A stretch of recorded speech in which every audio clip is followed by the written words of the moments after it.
সম্মানিত দিনী ভাই বোন, আমি আপনাদেরকে কোটি টাকার ব্যবসা করতে নিষেধও করিনি। আপনাকে এই ঢাকা শহরের সবচেয়ে বড় ব্যবসায়ী হতে হবে, এ কথাই ঠিক। পয়সা উপার্জন করতে না পারলে না নিজের উপকার করতে পারবেন, না পরিবারের উপকার করতে পারবেন, না জাতির উপকার করতে পারবেন, না প্রতিষ্ঠানগুলোর উপকার করতে পারবেন।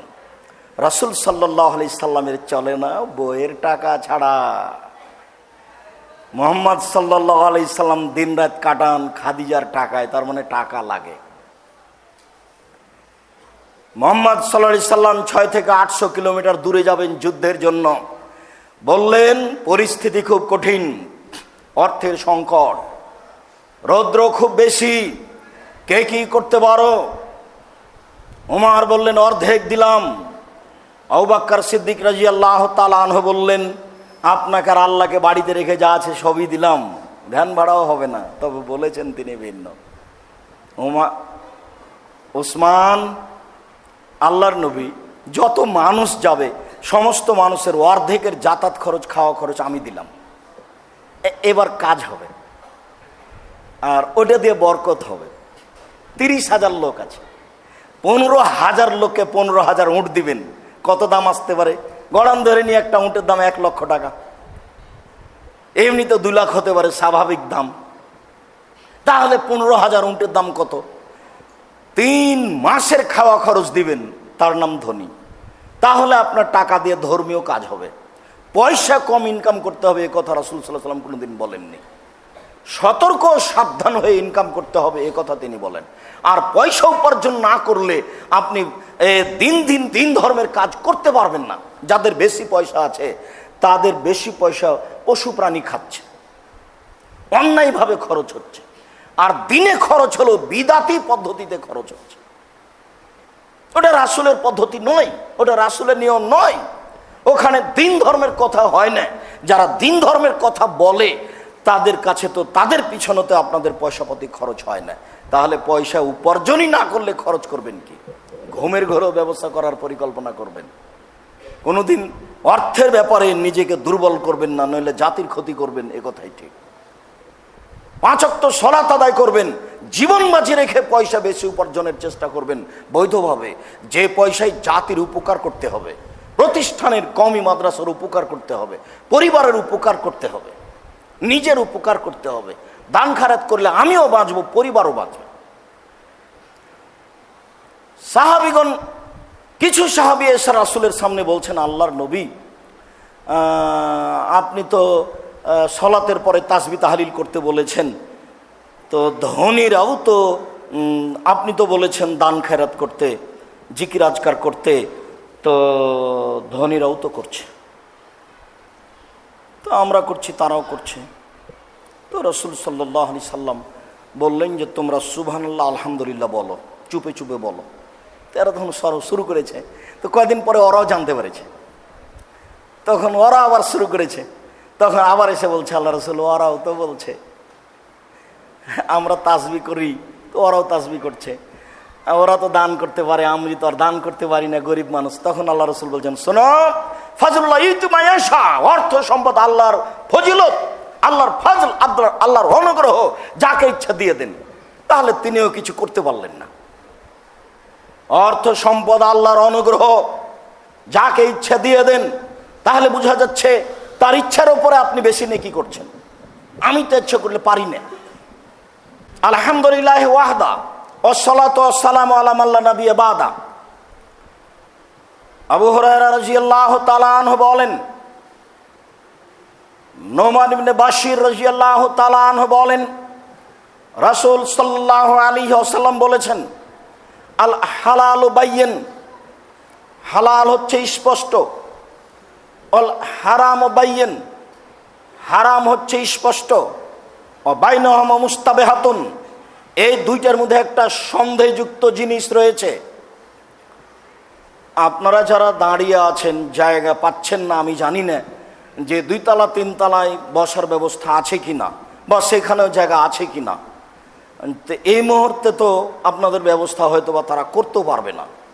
মসজিদ কর্তৃপক্ষ ইচ্ছা করলে তো একটা করতে পারবে না। মর্মে আমরা অনুরোধ জানাচ্ছি, যদি আপনার জন্য সহজ হয় উপরে গিয়ে কোনো জায়গা পাওয়া, তাহলে সেটা চেষ্টা করেন।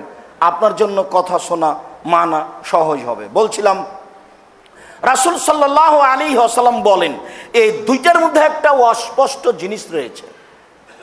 অর্থ রয়েছে, সম্পদ রয়েছে, ব্যবসা রয়েছে, চাকরি রয়েছে, লা ইয়ালামুনা কাসীরুম মিনান নাস, যেটা বহু মানুষ বুঝতে পারে না। আমার এই চাকরিটা কি ঠিক না বেঠিক, না জর্দা কি হালাল না হারাম, আমার এই ব্যবসা কি ঠিক না বেঠিক, এরকম একটা ব্যাপার থেকে যায়। বহু মানুষ এটা বুঝতে পারে না। আল্লাহ রাসূল বলছেন, ফামান ইত্তাকা মিনাশ শুবহাতি ইস্তাবরা লিদীনিহি ওয়া ইরজিহি, যে সন্দেহ থেকে তার দিনকে বাঁচিয়ে দিল, সে তার দিনকে পরিপূর্ণ করে নিল। না, সন্দেহের চাকরি করব না, সন্দেহের ব্যবসা করব না, সন্দেহের খাদ্য খাবো না, এই বলে যে নিজেকে বাঁচিয়ে নিল, সে দিনকে পরিপূর্ণ করে নিল। ওমান ওয়াকাফি শুবহাতে ওয়াকাফিল হারামে, যে ব্যক্তি সন্দেহের মধ্যে পড়লো সে হারামের মধ্যে পড়লো। চূড়ান্ত সিদ্ধান্ত নেই যার, সেটা চূড়ান্ত হারাম। চূড়ান্ত সিদ্ধান্ত নেই যার, সেটা চূড়ান্ত হারাম। সেটা জমি হোক, সেটা ব্যবসা হোক, সেটা চাকরি হোক, সেটা জেড়ে হোক না কেন, পয়সার উপার্জন পথ যদি চূড়ান্ত স্পষ্ট না হয়, তাহলে আপনাকে ফিরে আসতে হবে, এটাই জরুরি। ভুলেও কোনোদিন এক জমি 5 বার বিক্রি করে নিজেকে সফল মনে করবেন না। ক্ষমতা কিন্তু চিরদিন থাকবে না। এটা আপনার চোখের সামনে ঘটছে যে অনেকের ক্ষমতা ছিল, এখন আর নেই। অনেকের ক্ষমতা এখন আছে, কয়দিন পর আর থাকবে না। আর আপনাকে আমি বহুদিন বলেছি, পৃথিবীতেই যদি আপনি মানুষের নিরুপায় দেখেন, তাহলে আপনি দেখতে পারেন খুলনার অঘোষিত সম্রাট এরশাদ শিকদার। মানুষের উপরে পৃথিবীতে যে নিরুপায় নেমে আসে, তার জাজল্য প্রমাণ আপনি দেখতে পারেন। ইরাকের প্রেসিডেন্ট, ক্ষমতাধর প্রেসিডেন্ট সাদ্দাম হোসেন, যিনি রাতে রাতে গোটা একটা দেশ দখল করতে পারেন। যদি আপনি মানুষকে পৃথিবীতে নিরুপায় অবস্থায় দেখেন, তাহলে আপনি দেখতে পারেন অতএব নিরুপায় অবস্থা দুনিয়াতে নেমে আসতে পারে। কবর তো আছেই, কিয়ামতের মাঠ তো আছেই। কাজে কোনো সময় ক্ষমতা দেখিয়ে, শক্তি দেখিয়ে, বল প্রয়োগ করে কোনো জিনিস উপার্জন করার চেষ্টা করবেন না। খুব বিবেচনা, বিবেককে বলবেন এটা ঠিক না বেঠিক, এটা ঠিক না বেঠিক, তারপরে কাজ করবেন। রাসূল সাল্লাল্লাহু আলাইহি সাল্লাম বলেন, শোনো, আলা লিকুল্লি মালিকের হেমা হেমাল্লাহ আলাম মাহারেমহু, প্রত্যেকটা বাদশার সীমারেখা রয়েছে। আল্লাহর সীমারেখা হলো হালাল এবং হারাম। বাংলাদেশ শেষ হলে ভারত শুরু হয়, ভারত শেষ হলে বাংলাদেশ শুরু হয়। তার মানে সীমারেখা আছে। হালাল শেষ হলে হারাম শুরু হয়, হালাল শেষ হলে হারাম শুরু হয়, হারাম শেষ হলে হালাল শুরু হয়। সন্দেহের মধ্যে বেঁচে থাকতে হবে, সন্দেহের ব্যাপারে বেঁচে থাকতে হবে। কার রাই একটা রাখালের মতো, ইয়ারা হালাল হেমা, যে লোক রাখালটি আইলে গরু চড়াচ্ছে, ইউসেক সম্ভাবনা রয়েছে গরুতে ধানে মুখ দিতে পারে। ওই রাখাল আইলে গরু নিয়ে যেতে পারবে না। আইল বুঝেন কি না? দুই দিকে ধান গাছ, মধ্যেই কিছু আইল ফাঁকা আছে, ওতে ঘাস লেগে আছে। আল্লাহ রাসূল বলছেন, তুমি এখানে গরু চড়ায়ও না। মনে হচ্ছে পল্লীর মানুষ সব কিছু বুঝেন, বিবরণে বোঝা যাচ্ছে যে তুমি আইলে গরু চড়ায়ও না। সম্ভাবনা আছে মাঝে মধ্যে গরুতে ধানে মুখ দিতে পারে। যদি গরুতে ধানে মুখ দেয়, তাহলে তো তুমি মানুষের ধানকে খাওয়িয়ে দিলে। সন্ধ্যের উপরে গরু চড়ালে এটা চলবে না। সন্দেহ যেখানে আছে তুমি সেখান থেকে দূরে থাকো। রাখালের মতো, রাখালকে যেমন সন্দেহের কারণে আইলে গরু চড়াতে নিষেধ করা হয়েছে। মনে রেখো, লেকুল্লে আলা কুল্লে জাসাদিন মুজগা, প্রত্যেকটা মানুষের শরীরে একটা টুকরা রয়েছে, অংশ রয়েছে। এজা সালাহাত সালাহুল জাসাদু কুল্লুহু, যতক্ষণ পর্যন্ত সে টুকরা অংশ ঠিক থাকবে, গোটা মানুষই ঠিক। আয়জা ফাসাদাত ফাসাদাল জাসাদু কুল্লুহু আলা ওয়াহাল কালব, আর সেই টুকরা, সেই অংশ যখন খারাপ হয়ে যাবে, গোটা মানুষই খারাপ।